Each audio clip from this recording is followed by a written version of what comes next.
Page number 32, Gram Panchayat. Composition. The numbers of a Gram Panchayat are elected for a term of 5 years. Seats are reserved for people belonging to the scheduled caste and scheduled tribes in proportion to the population. 1/3 of the total number of seats is reserved for women. Seats may be reserved for the backward classes also if the state law so permits. നമ്മൾ നേരത്തെ പറഞ്ഞു panchayat election നടക്കുന്നത് എന്താണ് 5 ഇയേഴ്സിനാണല്ലേ. Members of ഗ്രാമപഞ്ചായത്ത് are elected for a term of 5 years. 5 വർഷത്തേക്കാണ് ഗ്രാമപഞ്ചായത്തിൽ മെമ്പർമാരെ തെരഞ്ഞെടുക്കുക. 2021 അവരെ എലക്ട് ചെയ്തു. ഇനി അത് അടുത്ത ഇലക്ഷൻ നടക്കുന്ന 5 വർഷം കഴിഞ്ഞാണ് അല്ലെ. 5 വർഷത്തേക്കാണ് പഞ്ചായത്ത് മെമ്പർമാരെ തെരഞ്ഞെടുക്കുക. Members of the ഗ്രാമപഞ്ചായത്ത് are elected for 5 years. Then മാത്രമല്ല നമ്മൾ പറഞ്ഞു 1/3 of the total seats. 1/3 of the total seats reserved for women. Then പിന്നെ അതുപോലെ എത്ര പെർസെന്റേജ് ആർക്ക് വേണ്ടി? ഷെഡ്യൂൾഡ് കാസ്റ്റിനും ഷെഡ്യൂൾഡ് ട്രൈബ്സിനും വേണ്ടി മാറ്റി വെക്കാം. അപ്പൊ ഷെഡ്യൂൾഡ് കാസ്റ്റിനും ഷെഡ്യൂൾഡ് ട്രൈബ്സിന് ഒരു നിശ്ചിത സീറ്റ് അവർക്ക്, പിന്നെ അതുപോലെ 1/3 ഭാഗം സ്ത്രീകൾക്ക്. ഇങ്ങനെ സംവരണം ചെയ്തിട്ടുണ്ട് നമ്മുടെ പഞ്ചായത്ത് ഇലക്ഷനിലെ മെമ്പേഴ്സിന് വേണ്ട seat. Justice T. Vishnu, Aromali Nijad, switch on your camera. Then, Pradhan or Sarpanch head the Grama Panchayat. Members of the Grama Panchayat usually elect her or him. Pradhan is responsible for organizing the meeting of the Panchayat. Sarpanch signs important documents and coordinates the activities of the Panchayat. നമുക്കറിയാം പ്രധാൻ ഗ്രാമസഭയുടെ head ഗ്രാമപഞ്ചായത്തിന്റെ head എന്ന് പറയുന്ന ആരാണ്? Panchayat president നമ്മൾ പറയും അല്ലെ. Head of the gram panchayat is pradhan or sarpanch. മനസ്സിലായോ? Pradhan or sarpanch is the head of the gram panchayat. അവരുടെ ജോലി എന്താ? അവരുടെ ജോലി pradhan or pradhan or sarpanch responsible for organising the meeting. Meeting organise ചെയ്യുന്ന ആരായിരിക്കും? പ്രധാൻ അല്ലെങ്കിൽ സാർപഞ്ച് ആയിരിക്കും. നിജാതെ ഓക്കെ, നിജാദിന്റെ കുഴപ്പമില്ല, ബാക്കിയുള്ളവർ ക്യാമറ ഓൺ ചെയ്യാം. അപ്പൊ നമ്മൾ പറഞ്ഞു pradhan or sarpanch. Pradhan or sarpanch is the head of the gram panchayat. Then other members select the pradhan or sarpanch. Sarpanch is organizing the meeting of the gram panchayat. gram panchayatile എല്ലാ മീറ്റിങ്ങുകളും കാര്യങ്ങളും ഒക്കെ conduct ചെയ്യുന്ന ആരാണ് അല്ലെങ്കിൽ ഓർഗനൈസ് ചെയ്യുന്ന ആരാണ്? നമ്മുടെ സാർപഞ്ച് അല്ലെങ്കിൽ പ്രധാനാണ്.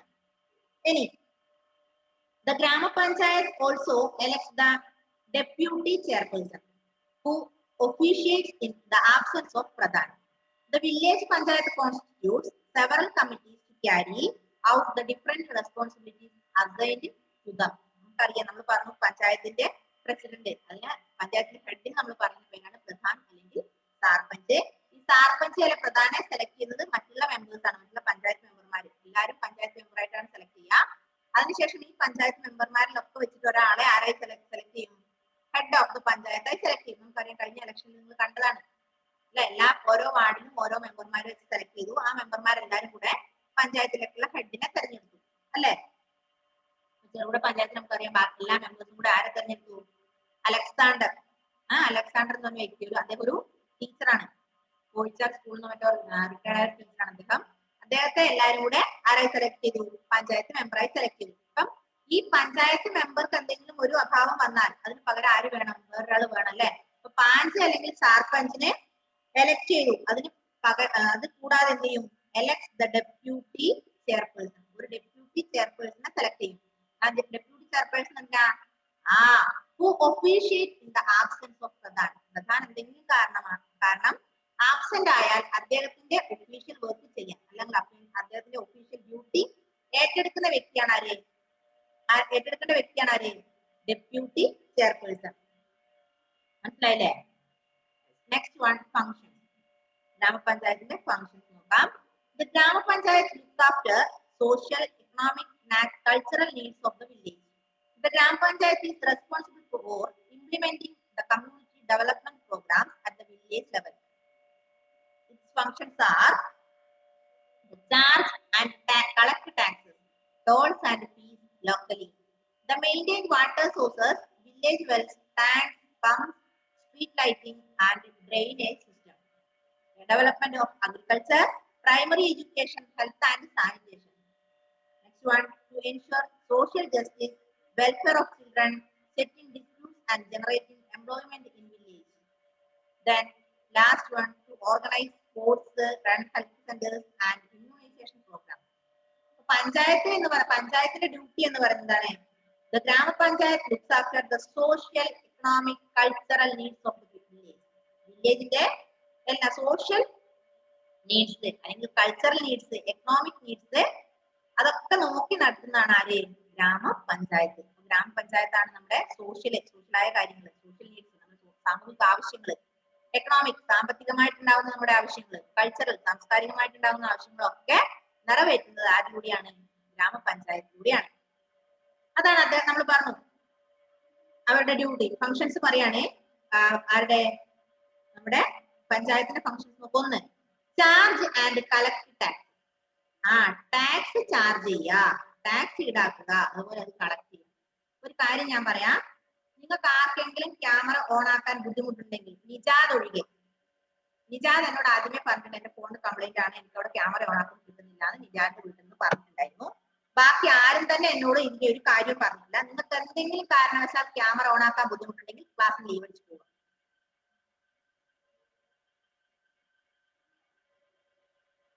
പകുതി ആൾക്കും ക്യാമറ ഒരു പ്രശ്നമില്ലാത്ത ആളാന്ന് എനിക്ക് വ്യക്തമായിട്ട് അറിയാം. തോന്നുമ്പോൾ ക്യാമറ ഓഫ് ആക്കാൻ കൈ പോകുന്നത് ഞാൻ കാണുന്നുണ്ട്.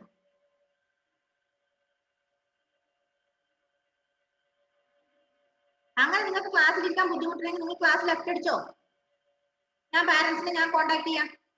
എന്താ ഇവർക്ക് പറ്റി, ഇവർക്ക് എന്താ പ്രോബ്ലം എന്ന്. നിങ്ങൾ കഴിഞ്ഞ ക്ലാസ്സിൽ ഞാൻ പറഞ്ഞാണ് ക്യാമറ ഓഫ് ചെയ്യരുതെന്ന്. ആരോമൽ ക്യാമറ ഓൺ ആക്കാൻ പറ്റിയെങ്കിൽ ആരോമൽ ക്യാമറ ഓൺ ആക്കുക, അല്ലെങ്കിൽ ക്ലാസ് ലീവായി പോവുക.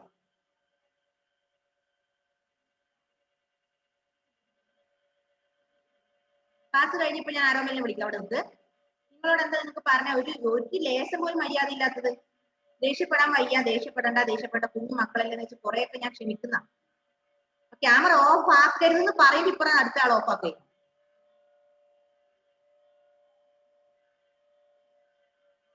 എന്താ ശ്രീവിഷ്ണു പറഞ്ഞോ? ശ്രീവിഷ്ണു റേഞ്ച് പ്രോബ്ലം ഉണ്ടെന്നല്ലേ എനിക്കറിയാം, പറഞ്ഞോ. ഓക്കെ, അപ്പൊ ഇപ്പൊ അത് എനിക്ക് ഞാൻ കാണുമ്പോ എന്റെ വീഡിയോ ഓഫ് അല്ല, പക്ഷെ മിസ്സുമാര് കാണുമ്പോ എന്റെ വീഡിയോ ഓഫ് ആണ്. അപ്പൊ എനിക്ക്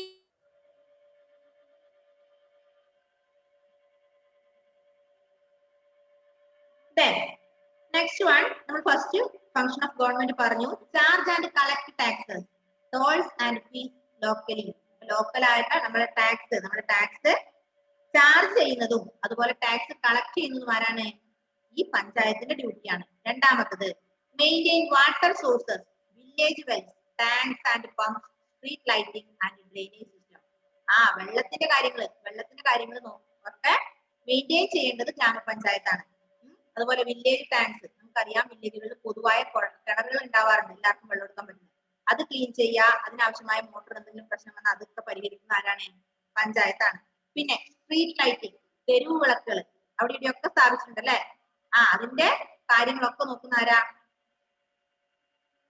പഞ്ചായത്താണ്. ജുവാന സിജു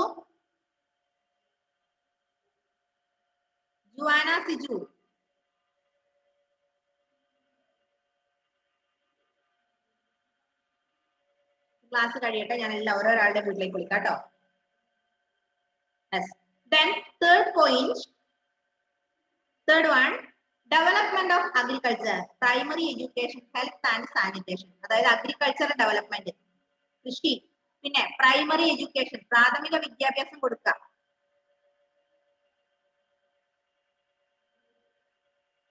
ക്ലാസ് ഇത്ര ടൈമിൽ ഉണ്ട് എന്ന് എല്ലാവർക്കും അറിയുന്നല്ലേ ജുവാന? ആ സമയത്ത് ഫോൺ ചാർജ് ചെയ്യൊക്കെ നിന്റെ റെസ്പോൺസിബിലിറ്റി അല്ലേ? ഇന്ന ടൈമിൽ ക്ലാസ് ഉണ്ട്, എന്റെ ഫോണിൽ ചാർജ് ഉണ്ടാവണം എന്നത് നിങ്ങൾക്കാണ് അറിയാം. നിങ്ങൾ അതിന് മുമ്പ് ചാർജ് ചെയ്ത് വെച്ചോളൂ. Then primary education, പ്രാഥമിക വിദ്യാഭ്യാസം, that is the function of government, sorry panchayat. Then health and sanitation. Then next one, social justice, welfare for children, settling disputes and generating employment in village. തൊഴിലില്ലാത്തവർക്ക് തൊഴില്, നമ്മുടെ കുട്ടികളുടെ welfare, കുഞ്ഞു കുട്ടികൾക്കൊക്കെ ഉണ്ട്, അവർക്ക് എന്തെങ്കിലും പ്രശ്നം ഉണ്ടെങ്കിൽ അവരുടെ സംരക്ഷണം, ഇതൊക്കെ ആരാ നോക്കേണ്ടത്? ഗ്രാമപഞ്ചായത്താണ്. Last one, to organise sports, run health centres and immunisation programme. Health സെന്റേഴ്സിന്റെ കാര്യങ്ങളൊക്കെ നടക്കുന്നത് under the control of panchayat. പഞ്ചായത്തിന്റെ കീഴിലാണ്. നമുക്കറിയാം ഇമ്മ്യൂണൈസേഷൻ, കുത്തിവെപ്പ് അല്ലെ, കുത്തിവെപ്പൊക്കെ ഉണ്ടാകുന്നത് പഞ്ചായത്തിന്റെ കീഴിലാണ്. മാത്രമല്ല നമുക്കറിയാം ആശാ വർക്കർമാരുണ്ട്. ആശാ വർക്കർ അതുപോലെയുള്ള ഹെൽത്ത് സെന്റേഴ്സ് നമ്മുടെ വീട്ടിലൊക്കെ ഒന്ന് പറയാറുണ്ട് അല്ലെ. മെഡിസിൻസ് ഒക്കെ കൊടുക്കുമ്പോൾ പഞ്ചായത്തിന്റെ അടിസ്ഥാനത്തിലാണ്. അപ്പൊ ആശാ വർക്കർമാർ കറക്റ്റ് ഡ്യൂട്ടി ചെയ്യുന്നില്ല എങ്കിൽ നമ്മൾ ആരെ കോണ്ടാക്ട് ചെയ്യും? മെമ്പർമാരെ അല്ലെങ്കിൽ പഞ്ചായത്തിൽ നിന്ന് കോണ്ടാക്ട് ചെയ്യും. ഇന്നവര് നമുക്ക് ഇന്ന സാധനങ്ങളൊന്നും എത്തിച്ചിട്ടില്ല അല്ലെ. ഈ പ്രൈമറി ഹെൽത്ത് സെന്റർ ഒക്കെ പഞ്ചായത്തിന്റെ കീഴിലാണ്. പഞ്ചായത്താണ് ഇതിന്റെ ഒക്കെ കാര്യങ്ങൾ മെയിൻറ്റെയിൻ ചെയ്യുന്നത്. നമ്മൾ ഫങ്ഷൻസ് ഓഫ് ഗ്രാമപഞ്ചായത്ത് പറഞ്ഞു. First one, charge and collect taxes, tolls and fees, then maintain water sources, village tanks, pumps, street lighting, etc. പിന്നെ primary education, health and sanitation, welfare of the children, settling disputes and generating employment in the village, organize sports, run health centers and immunization programs. These are the functions of panchayat. Here.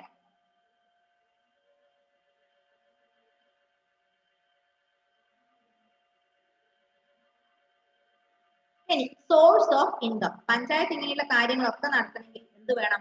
വരുമാനം വേണം, വേണ്ടേ? പഞ്ചായത്ത് ഓരോ കാര്യങ്ങളും നമുക്ക് നടത്തി തരണമെങ്കിൽ പഞ്ചായത്തിന്റെ കയ്യിൽ cash വേണം. എവിടുന്ന് കിട്ടും?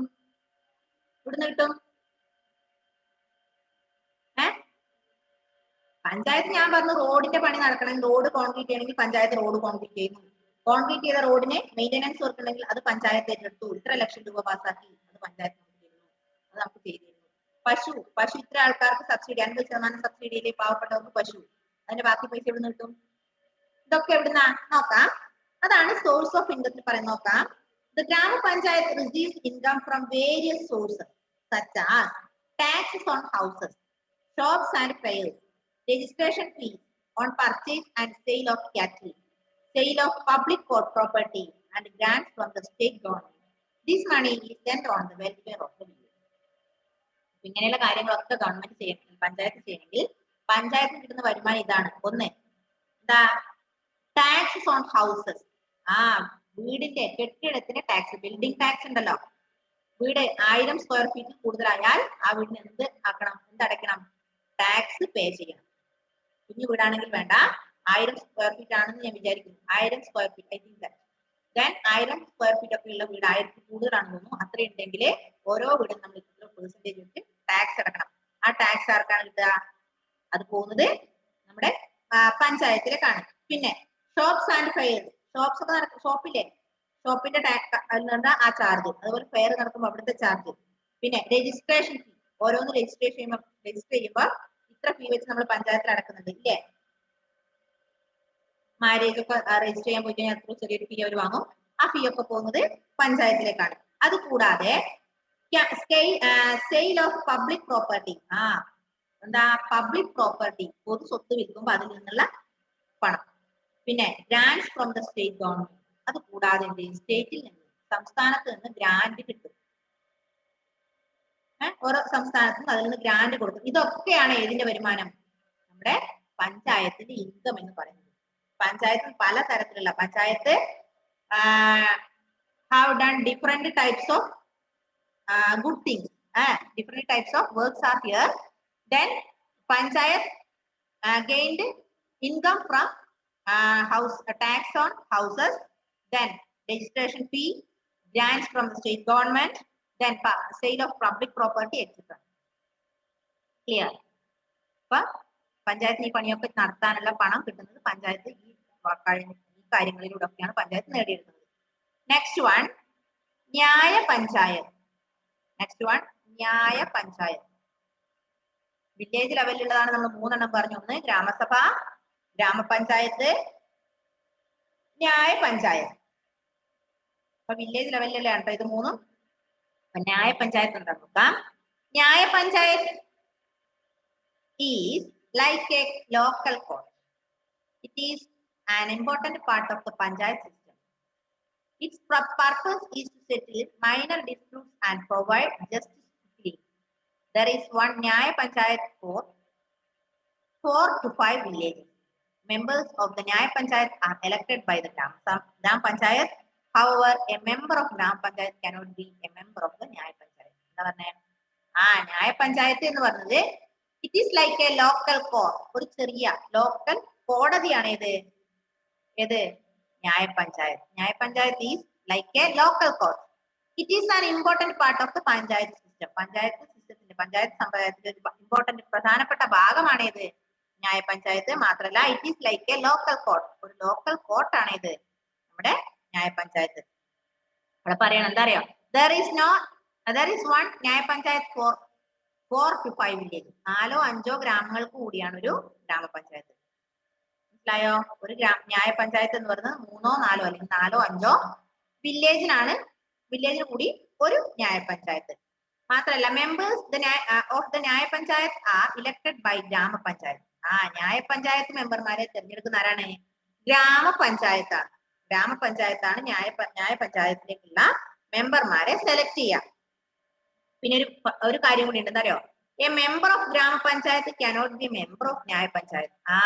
ഗ്രാമപഞ്ചായത്തില് മെമ്പറായ ഒരു വ്യക്തിക്ക് ന്യായ പഞ്ചായത്തിലെ മെമ്പർ ആവാൻ പാടില്ല. മനസ്സിലായോ? ഗ്രാമപഞ്ചായത്താണ് ന്യായ പഞ്ചായത്തിനെ സെലക്ട് ചെയ്യുന്നത്. പക്ഷേ ഗ്രാമപഞ്ചായത്തിലുള്ള ഒരു മെമ്പറിനെ ന്യായ പഞ്ചായത്തിലെ മെമ്പർ ആവാൻ പാടില്ല. Okay?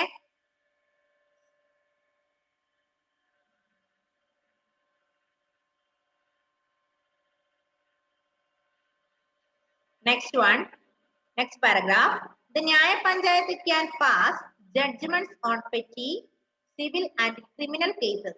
The members study both sides of the case and give a ruling.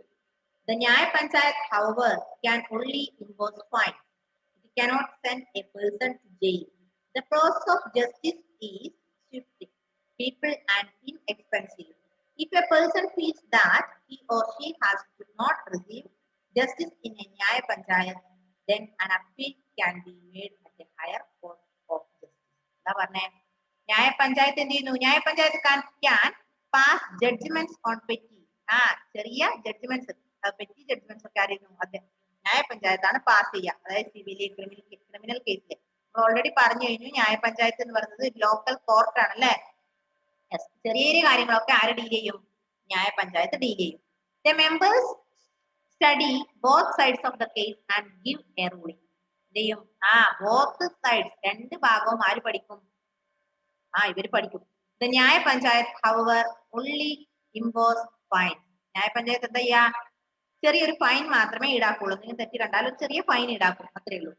പിന്നെ ഒരു ഇതുണ്ട്, എന്താ നോക്ക്.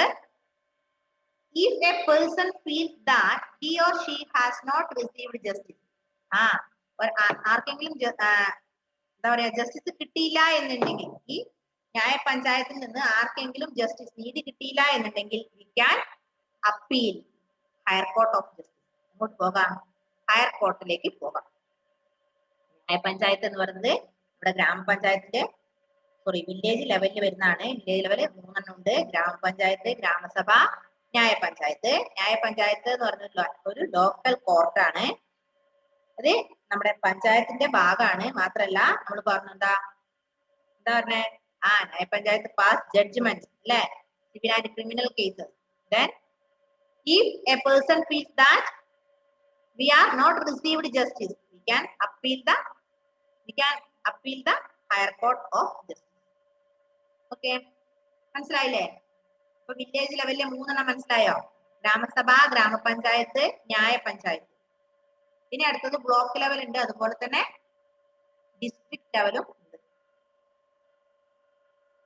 ഒന്ന് വായിച്ചു നോക്കിയേ പെട്ടെന്ന്.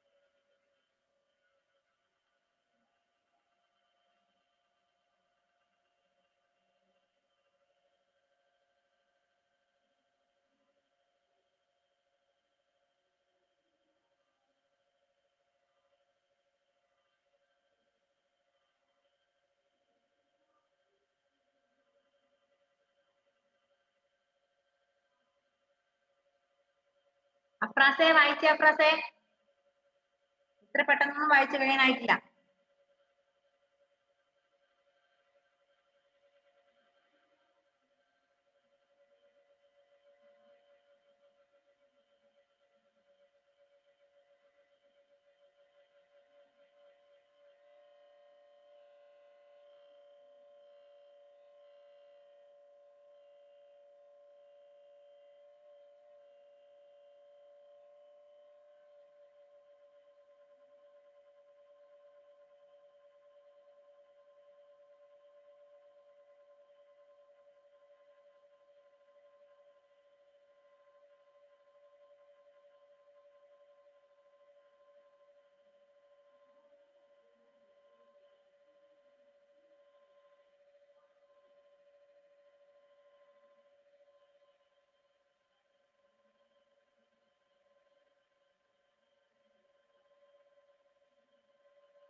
ആയോ?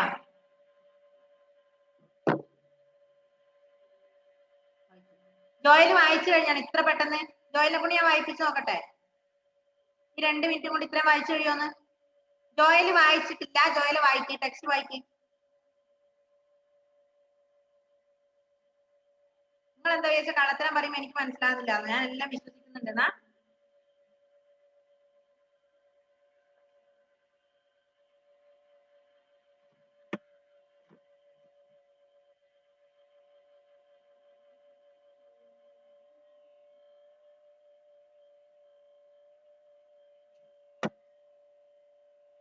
കഴിഞ്ഞോ?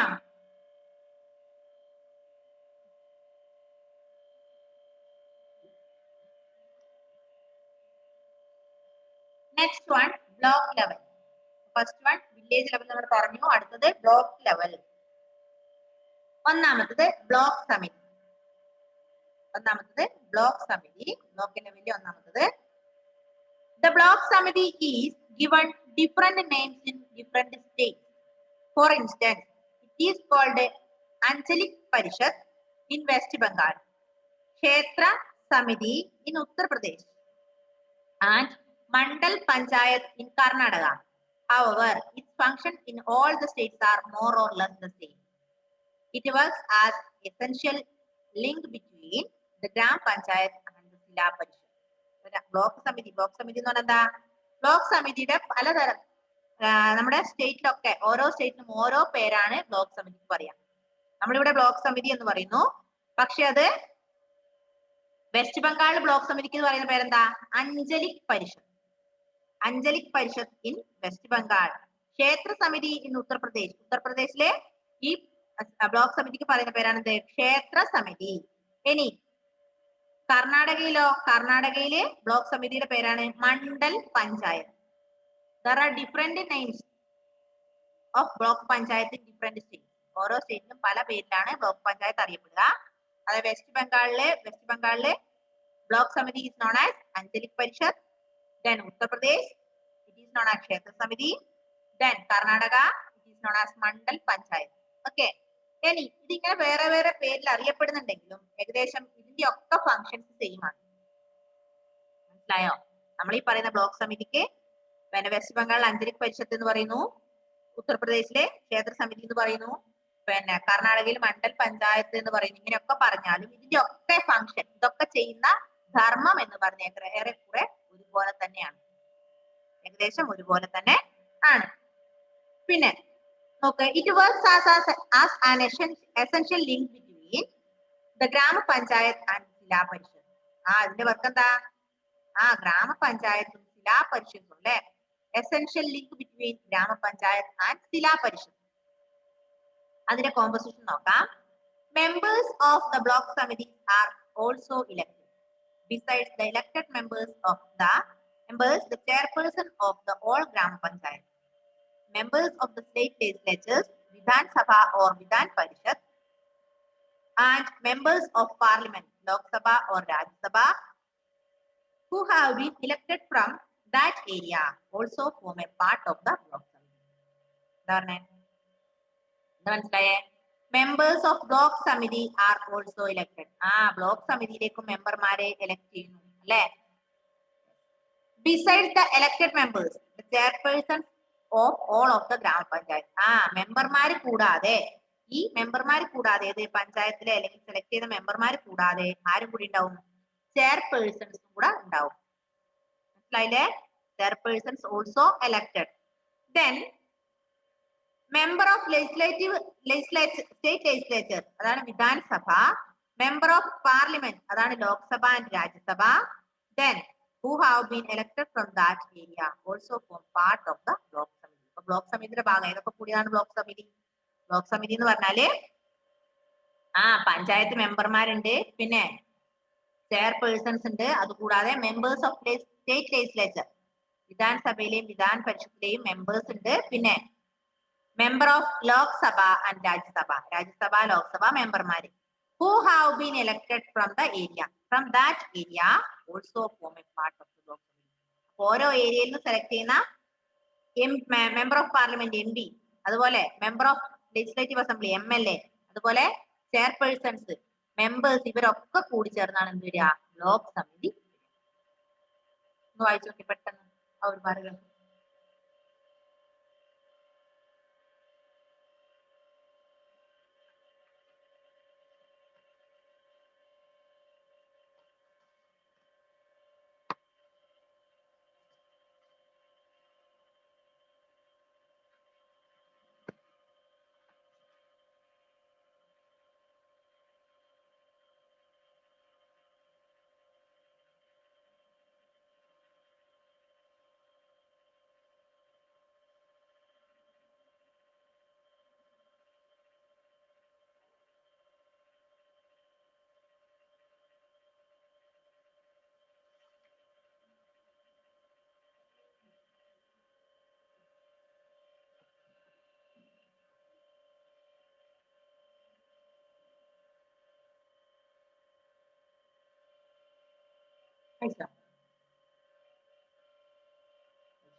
ഓക്കെ, ഇനി അടുത്ത പാരഗ്രാഫ് നോക്ക്.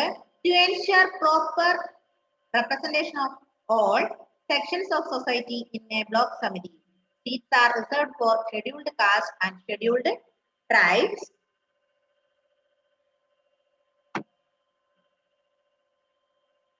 One-third of total number of seats are reserved for women. ഇതാണ് നമ്മൾ നേരത്തെ പറഞ്ഞത്. എന്താണ്? ഷെഡ്യൂൾഡ് കാസ്റ്റിനും ഷെഡ്യൂൾഡ് ട്രൈബിനും ഇങ്ങോട്ടേക്ക് മത്സരിക്കാനുള്ള അല്ലെങ്കിൽ അവർക്കും കൂടി ഇവിടെ ചാൻസ് കൊടുക്കുക. അതുപോലെ 1/3 ഓഫ് ടോട്ടൽ സീറ്റ്സ്, മൊത്തത്തിലുള്ളതിന്റെ 1/3 ഭാഗം ആർക്ക് വേണ്ടി റിസർവ് ചെയ്യണം? സ്ത്രീകൾക്ക് വേണ്ടി കൊടുക്കണം. Then members of block committee elect a chairperson and a vice chairman. Block സമിതിയിൽ ആരെ സെലക്ട് ചെയ്യുന്നു? ഒരു ചെയർപേഴ്സണെയും ഒരു വൈസ് ചെയർപേഴ്സണെയും സെലക്ട് ചെയ്യും. ചെയർപേഴ്സണെ സെലക്ട് ചെയ്യണം, വൈസ് ചെയർപേഴ്സണെയും സെലക്ട് ചെയ്യണം. Chairperson is known as block pramukh. Then the vice chairperson look after the functioning of the committee in the absence of chairperson. ഇവിടെ ചെയർപേഴ്സണെയും vice ചെയർപേഴ്സണെയും തെരഞ്ഞെടുക്കും. ബ്ലോക്ക് സമിതിയിലേക്ക് ചെയർപേഴ്സൺ ഉണ്ടാവണം, വൈസ് ചെയർപേഴ്സൺ ഉണ്ടാവണം. അതിൽ ചെയർപേഴ്സൺ അറിയപ്പെടുന്നത് ബ്ലോക്ക് പ്രമുഖ് എന്നാണ്. Chairperson is known as block pramukh. Block pramukh എന്നറിയപ്പെടുന്നത് ചെയർപേഴ്സൺ. ഇനി ചെയർപേഴ്സന്റെ അഭാവത്തിൽ എപ്പോഴെങ്കിലും എന്തെങ്കിലും ചെയർപേഴ്സൺ എപ്പോഴെങ്കിലും ലീവോ കാര്യങ്ങളൊക്കെ വന്നാൽ ആ ഡ്യൂട്ടി, ആ സ്ഥാനത്തേക്ക് ആ ഫംഗ്ഷൻ നടത്തുന്ന ആരായിരിക്കും? ആ ധർമ്മം തൽക്കാലത്തേക്ക് ഏറ്റെടുക്കുന്നത് വൈസ് ചെയർപേഴ്സൺ ആയിരിക്കും. നമുക്കറിയാം അല്ലെ, നമുക്ക് വീട്ടിലിപ്പം അച്ഛൻ ചെയ്യേണ്ട കാര്യങ്ങൾ, അച്ഛൻ നാട്ടിലില്ല, അച്ഛൻ പുറത്താണെങ്കിൽ അച്ഛൻ ചെയ്യേണ്ട ഡ്യൂട്ടി ആര് ചെയ്യും? അമ്മ ചെയ്യാറില്ലേ? അതുപോലെ തന്നെ എന്താ, വൈസ് ചെയർപേഴ്സണും ചെയർപേഴ്സണും രണ്ട് വ്യക്തികളെ സെലക്ട് ചെയ്യും. അതിൽ ചെയർപേഴ്സൺ അറിയപ്പെടുന്നത് ബ്ലോക്ക് പ്രമുഖ് എന്നാണ്. ഈ ബ്ലോക്ക് പ്രമുഖ് അല്ലെങ്കിൽ ചെയർപേഴ്സന്റെ അഭാവത്തില് ആ ഡ്യൂട്ടി ഏറ്റെടുക്കുന്നത് വൈസ് ചെയർപേഴ്സൺ ആയിരിക്കും. ഇനി അടുത്ത പാരഗ്രാഫ് നോക്ക്. All plans of block committee are implemented with the help of block development officer BDO. The main function of the BDO is implementation of developmental plans prepared by block committee. He or she is responsible for the whole block. The block pramukh and block development officer play an important role in success of the development programs in block. അപ്പൊ block ലെവലിലെ രണ്ട് important വ്യക്തികളാണ് ആരൊക്കെ? Block പ്രമുഖ് അല്ലെങ്കിൽ chairperson എന്ന ആളും block development officer എന്ന വ്യക്തി. മനസ്സിലായോ? മനസ്സിലായില്ലേ? അപ്പൊ ബ്ലോക്ക് ലെവലിൽ രണ്ട് ഇമ്പോർട്ടന്റ് വ്യക്തികളുണ്ട്. ഒന്ന് നമ്മൾ പറഞ്ഞ ബ്ലോക്കിലേക്ക് രണ്ട് ആൾക്കാരെ സെലക്ട് ചെയ്യും. ഒന്ന് ചെയർപേഴ്സണും ഒന്ന് വൈസ് ചെയർപേഴ്സണും. ചെയർപേഴ്സൺ അറിയപ്പെടുന്നത് ബ്ലോക്ക് പ്രമുഖ് എന്നാണ്.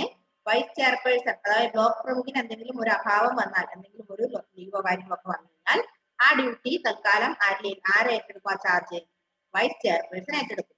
മാത്രമല്ല അതോടൊപ്പം ഒരാളും കൂടി ഉണ്ട്, ബ്ലോക്ക് സമിതി ഡെവലപ്മെന്റ് ഓഫീസർ. അദ്ദേഹത്തിന്റെ വർക്ക് എന്താ? അദ്ദേഹത്തിന്റെ വർക്ക് എന്താ? ബ്ലോക്ക് സമിതി പ്രിപ്പയർ ചെയ്യുന്ന പ്ലാനിങ് ഒക്കെ ഇംപ്ലിമെന്റ് ചെയ്യുന്നത്.